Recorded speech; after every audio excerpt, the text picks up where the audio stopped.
Good. How are you doing? Good. My question is, how are you?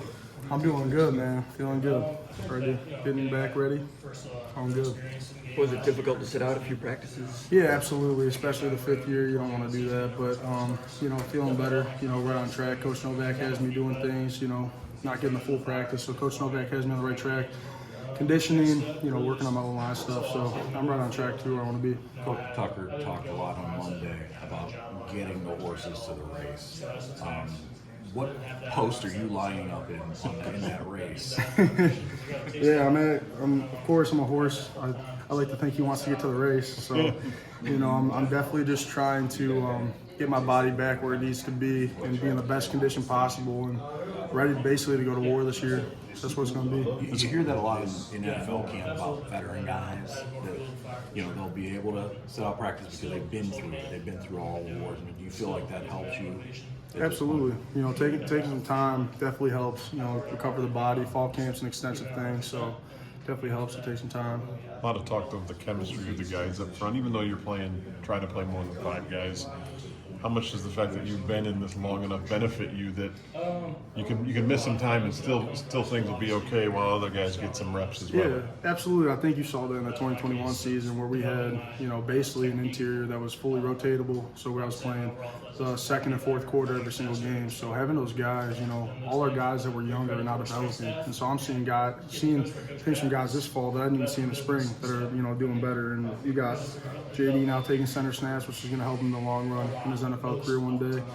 Gino's taking center snaps, Wade, and then Dallas obviously has been taking center snaps. So, that chemistry is getting good between everybody. What did you think about the scrimmage? How'd you guys, I know you may not have been out there watching from the sidelines or whatever, how'd you think the offensive line played in the scrimmage? Yeah, I think it kind of just goes back to what I usually always say. It's just the little details, I think we're getting more cohesive as an O-line. Of course, we have a bunch of rotations right now, so everyone's getting used to playing next to each other in different lineups. So, I think we're doing good. Obviously, a lot of things to fix and clean up, but that's what fall camp is for. Practice makes perfect. What have you seen in Vandermark? He played a little bit next to you at the end of the season last year. Now he's coming back a little more experienced. Yeah, call him the big ragu, the big Italian ragu. So that's my guy, man. He's doing good. He's developed a lot. He's matured a lot over this last year, and that's helped him a whole ton. Just the maturity aspect from the mental standpoint, and obviously physically he's growing every single day. So I try to help him, coach him up anytime I can when he's at center, and at guard, and all the things I know there. So I think he's coming along really good.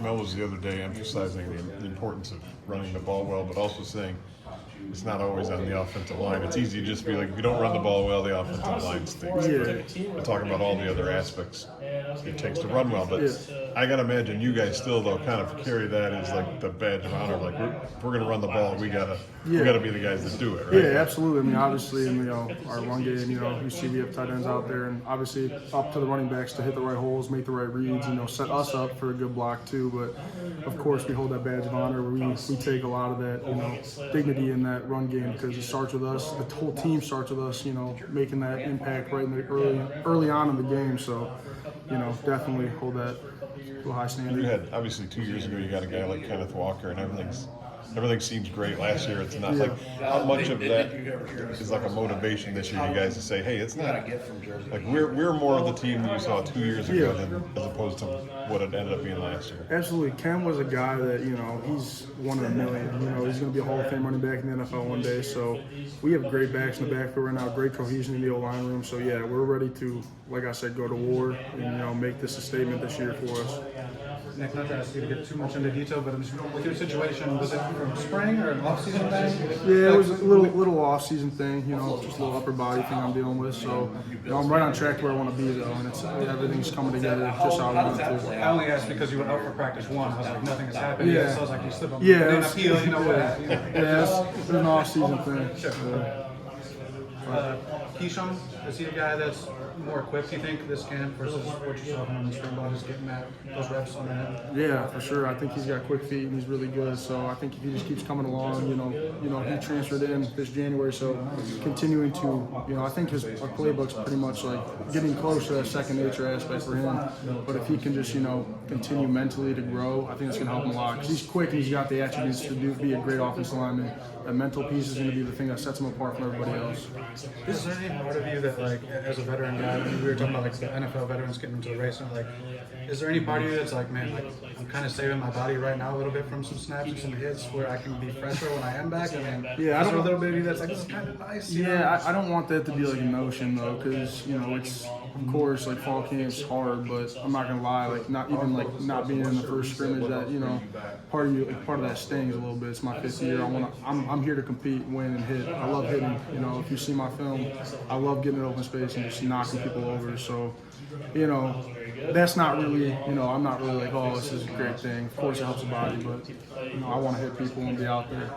Frustrating then to be, when you just have to watch. When you were at that stage, was that tough to deal with? It's not frustration. It's more of me working on my mental part of the game, taking mental reps, and also my leadership, helping the younger guys. Staying locked in, not getting complacent where I'm at, but helping those guys who are going to be out there with me battling every single day. Being able to choose JD, be his coach a little bit though, and ride him, that had to be a little fun, probably, right? As much as he listens to me, we're both,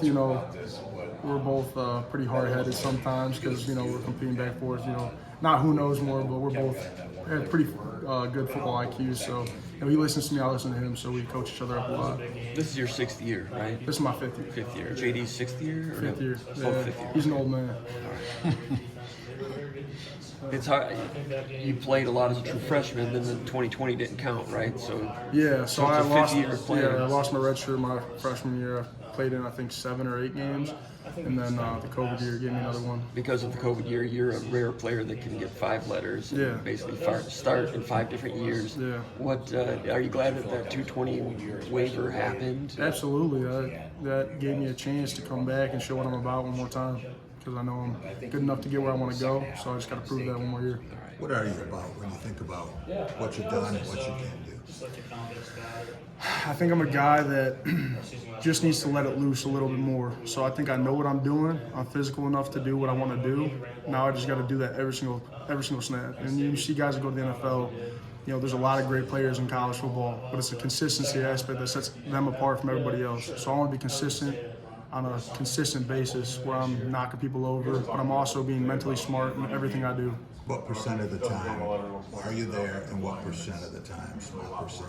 Yeah, I think I can speak for every lineman. The mental part of it gets hard when you're tired, especially late in the drive in the 4th quarter. So in those moments, I want to turn it up even harder and go harder for my guys and set that example so they go harder for me. So we heard from the D-line guys last week that with more depth, you're not going to have to play quite as many snaps. I know everybody wants to be out there all the time, but if you play fewer snaps, are you better in the 4th quarter? Yeah, absolutely. That helped us in 2021 with our O-line rotation. I think I was fresher. Sometimes it's hard. You got to make sure you're staying loose on the sideline, though. You can't just stand there and get cold. You got to make sure you're warming up a little bit.